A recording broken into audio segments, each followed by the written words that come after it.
তো আমি অঙ্গরাগ করার সময় ভাবছিলাম তোমাদের সাথে কিছু কথা শেয়ার করি।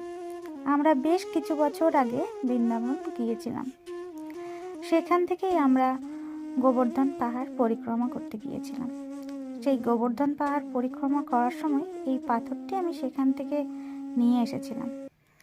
সেই পাথরটি এতদিন ধরে আমি সেবা যত্ন করেছি এবং সব ভিডিওতেই দেখেছি যে এই পাথরগুলোতে গিরিরাজ ফুটিয়ে তুলছে। তাই আমিও ভাবলাম যে আমি তো সেবা যত্ন এমনিই করছি, তো আমি যদি করি তাও ভালোই লাগবে, তো চেষ্টা করা যাক।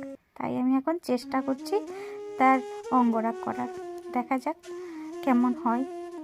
ওনার অঙ্গরাগ উনি নিজেই করে নেবেন, তো আমি শুধু চেষ্টা করছি। তো যখন বৃন্দাবন আমরা গিয়েছিলাম, সত্যি বলছি, তোমরা যদি না গিয়ে থাকো তো একবার বৃন্দাবন যেতে পারো। তো বৃন্দাবন কম বয়সেও পরিক্রমা করা হয়, যাই।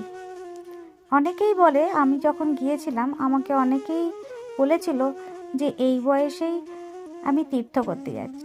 তো তাদের উদ্দেশ্যে বলছি, বৃন্দাবন কম বয়সেও ঘোরা যায়।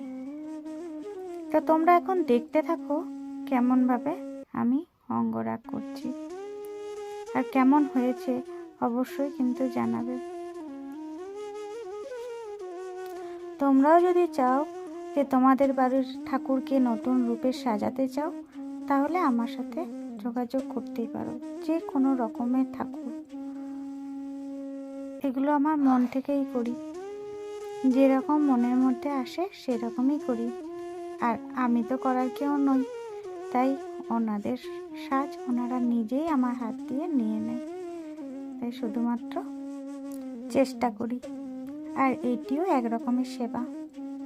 তাই এই সেবা করতে পেরে আমি নিজেকে অনেক ভাগ্যবান মনে করি।